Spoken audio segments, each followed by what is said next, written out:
Hello everyone and welcome to yet another audio review with Pavlo. And today we'll be talking about Sennheiser Momentum True Wireless 4, updated version of popular True Wireless earphones.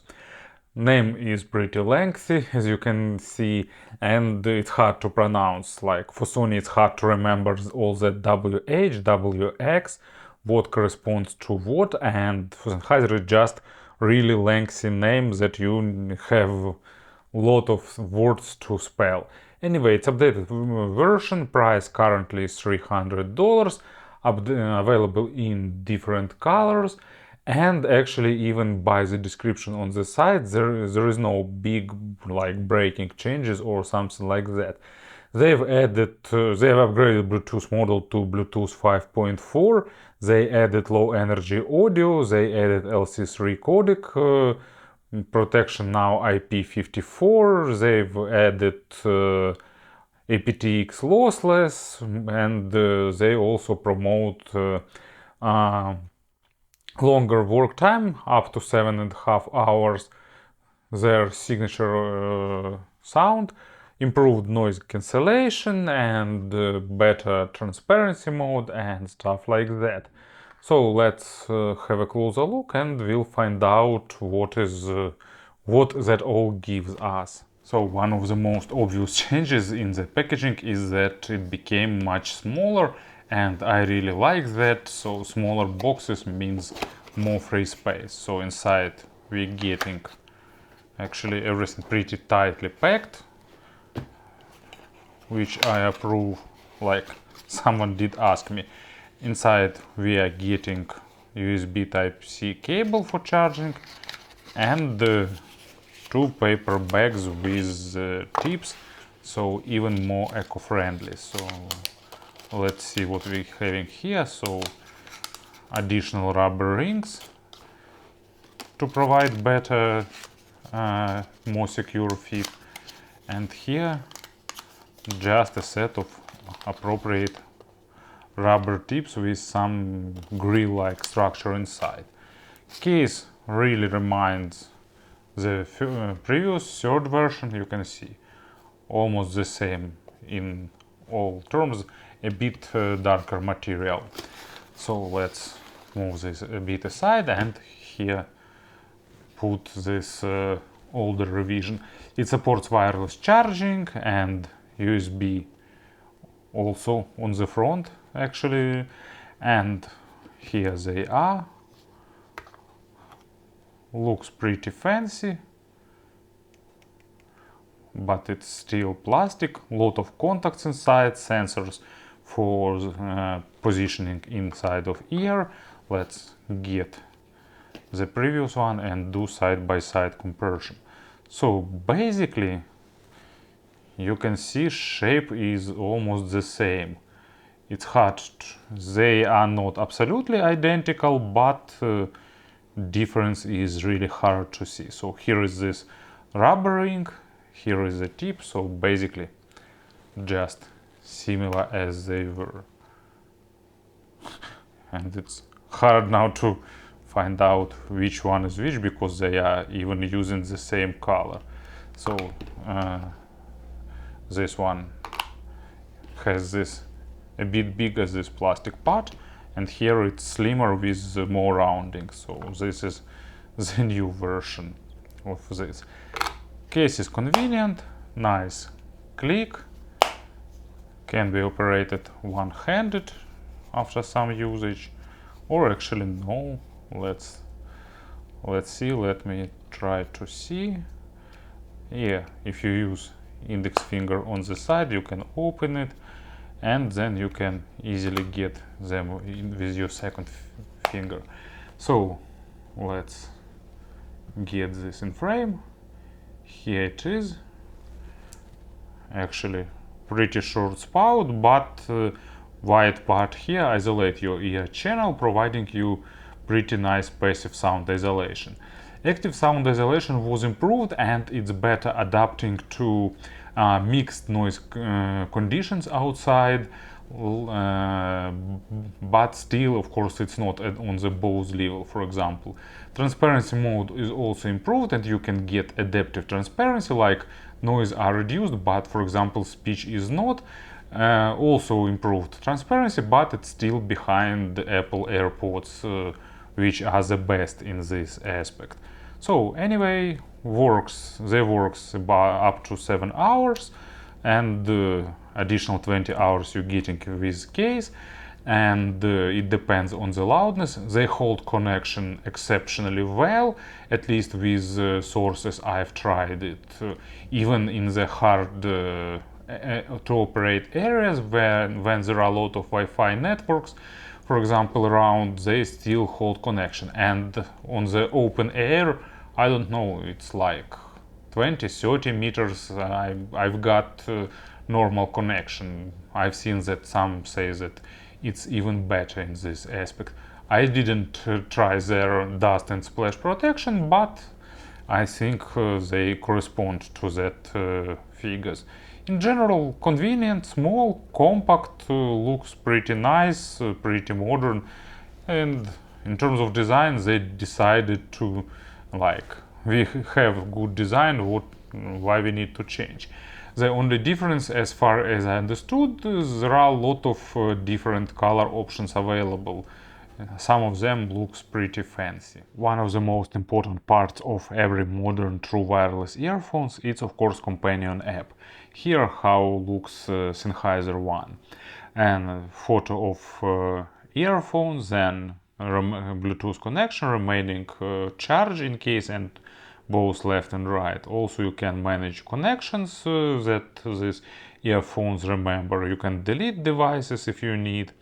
Then you can adjust sound, you can select equalizer if you need it to work. There is a separate option for bass boost and for the voice boost for podcasts. Or you can just move these bands. You can save them as a preset.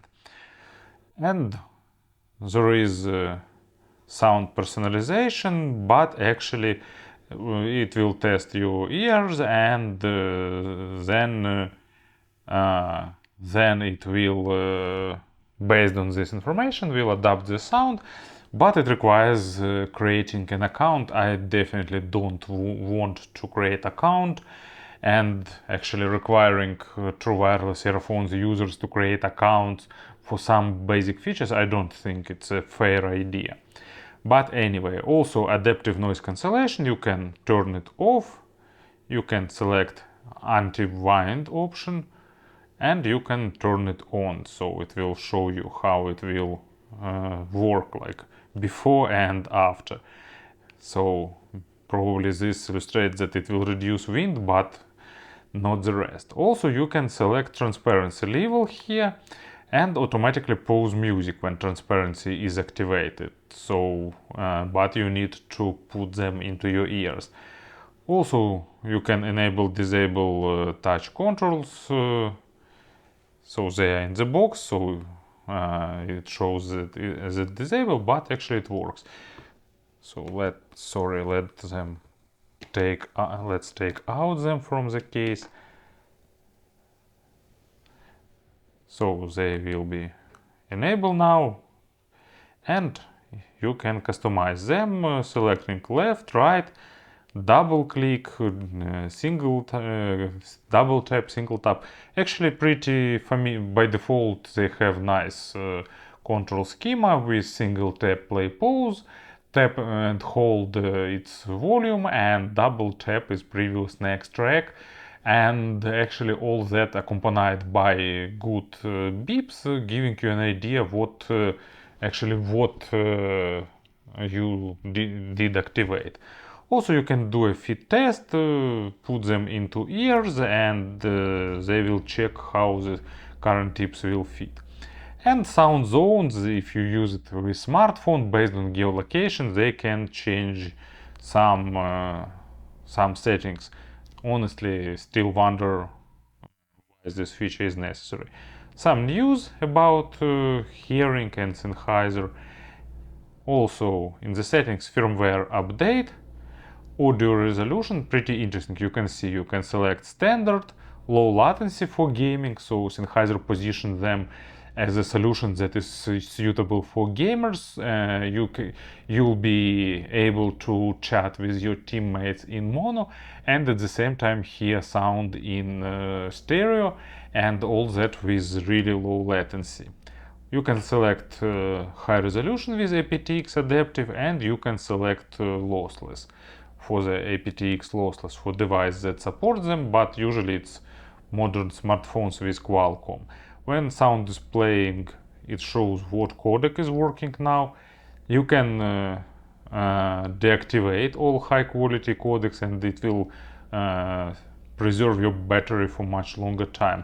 Smart pause when you take them out of the ears, automatically accept calls when your phone is ringing and you take them out of case, they will accept it. You can select automatic power off when they are in pause. I think that like 15 minutes makes sense. And you can select tone and voice prompts and select language if you need. Then product info, factory reset, and really interesting feature for a lot of people, it's battery protection mode. With this feature activated, they will charge slower and they won't charge to 100%, but it will extend battery lifetime, and it's a good idea because it's a common complaint about true wireless earphones that they are kind of non-reusable when batteries is dying out. It's possible to replace it, but usually it won't be under manufacturer warranty or something like that, so you can extend the lifetime of your earbuds. As you can see, controls are nice, logical, simple, and companion app is also pretty decent. Here is our traditional microphone test, recording this part of the video using built-in microphones of these true wireless earphones. They are, of course, in my ears, won't apply here any gain correction or equalization, so this part will give you an idea how their microphones sound. And of course, about the sound, actually it didn't change much compared to the previous version. Sennheiser retuned it a little bit, so they added a bit more weight to the lower frequencies and smooth treble a little bit, so shifting it a bit more towards mass market. But of course you can change the sound with equalizer to get the really different sound signatures. But I'm talking about the equalizer off option and like natural one. Not because like I'm purist, I'm against using equalizer, quite the opposite. I'm really happy when there is a possibility to equalize something. Of course, with the condition that equalizer doesn't spoil the sound. But to describe sound, we need to be somewhere on the same page, so like natural, everything off. Bass is pretty deep, not the maximum depth because of Bluetooth codecs, but still pretty impressive. Actually, I've tested it with aptX adaptive codec, no aptX lossless device in my possession. So, bass is deep, nice, with good texture and with a really great sense of weight, but at the same time it doesn't sound sloppy. Of course, it lacks slightest nuances, details, and a bit of realism compared to the wired earphones, but for the true wireless segment it's definitely good, especially if you like big bass. You can boost it in pretty wide range, getting as much low frequencies as possible. By default it's like pretty big bass, but not over dominating. It's controlled well and stays in place, maybe with some exceptions for super bass heavy tracks, but with them it's just about the physics. So I decided to select Glitch Mob Skullclub as an example track because it, first of all, it has a great bass foundation, pretty dense, variative and like massive, and they deliver it nicely. And also because their music is like pretty epic sometimes, and these earphones are really good in representing this epicness. Mid resolution is like normal, not great, but normal. They build slightly above average, maybe even bigger, like in the middle between average and maximum imaginary station width. Depth is just the average, but still everything positioned is pretty well, and thanks to this foundational base and slight coloration it gives to the lower mids, they are really good in creating that sense of spaciousness and epicness. So if you like genres like martial industrial or trailer music, they can be really good for you because they like giving that sense of something massive coming. Not perfect, of course, with something audiophilic, but pretty enjoyable and listenable. As for True Wireless model, absolutely zero questions.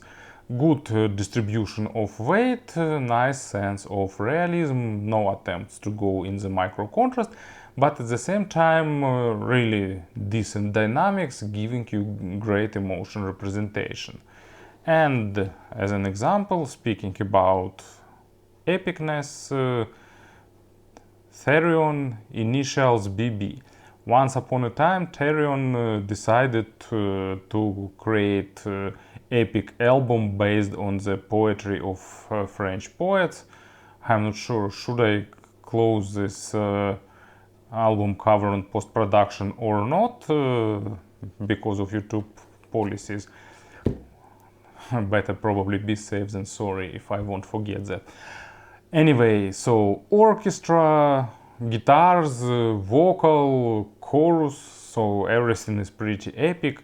Not perfectly recorded, unfortunately, but on a pretty normal level, and these earphones represent it nicely. It lacks a bit of aggression in the treble area, but in general sounds pretty pleasant. And if you want to see something really unusual, just find the video for this track on YouTube. And the treble, it has like about average extension, really basic overtones, not like layering, no like extended overtones, but it's more a limiting of the lossy Bluetooth codecs, of course, not the fault of these earphones. Sennheiser reduced a bit amount of energy in the treble, so they sound polite. Not soft, but not as forward as on Momentum 3 True Wireless, so just a matter of taste. I'd prefer a bit more energy, so I'm boosting treble with equalizer, but for a lot of people it can be more safe tuning, especially with modern music. And example for the treble will be running with the Wolves from the Walfwalkers soundtrack performed by Aurora. Really great track with some folk instruments with good vocal, all that goes to the treble area. And of course it lacks extended overtone saturation, but basic overtones are present, and in general treble sounds pretty enjoyable. Speaking about the comparisons, what we've got in this segment. So Bose Quiet Comfort, I haven't heard their recent version, only Quiet Comfort 2, and here you're getting more dense bass, bit faster, bit more impactful, less weighty, worse active noise cancelling, bit worse transparency mode, but slightly more technical sound, but with a bit less energetic treble compared to Bose.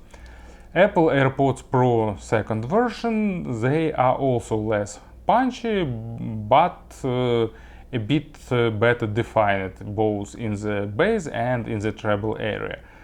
Active noise cancelling slightly better with AirPods, but not by much, and transparency, of course, AirPods are champions there. Previous generation actually of Momentum, I basically described it: better active noise cancelling, better transparency, slightly more weight on the low frequencies, and slightly less energetic treble. And Sony, I also didn't test the fifth version, fourth version, bigger on bass, but with slightly worse mid frequencies, and treble actually on Sony sounds a bit more artificial compared to Sennheisers.